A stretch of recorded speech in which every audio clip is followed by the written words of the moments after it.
প্ৰশাসনক জগৰীয়া কৰিম।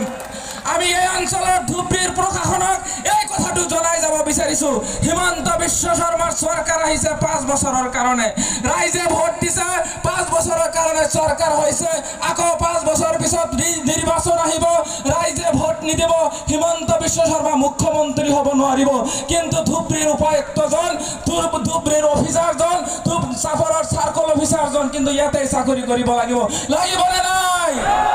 সেইকাৰণে মই জিলা উপায়ুক্ত, চক্ৰ বিষয়া আৰু যিমান অফিচাৰ আছে, যিমান পুলিচ বিষয়া আছে, মই তেখেতসকলক আহ্বান জনাম যে আপোনালোকে জনগণৰ সেৱক, গতিকে মানুহৰ প্ৰতি কিন্তু আপোনালোকে দয়াশীল হ'ব লাগিব, মানুহৰ প্ৰতি আপোনালোকে শ্ৰদ্ধাশীল হ'ব লাগিব, মানুহক আপোনালোকে সুৰক্ষা দিব লাগিব, মানুহক আপোনালোকে নিৰাপত্তা দিব লাগিব।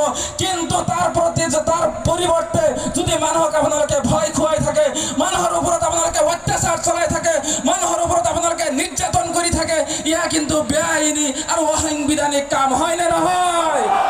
সেইকাৰণে মই ধুবুৰী প্ৰশাসনক, ধুবুৰী উপায়ুক্ত মহোদয়ক আহ্বান জনাইছোঁ যে আপোনালোকে এজন অফিচাৰ, এজন বিষয়াই অন্ততঃ 30-40 বছৰকৈ চাকৰি কৰিব লাগিব, আৰু আপোনালোকৰ চাকৰি হ'ল জনগণৰ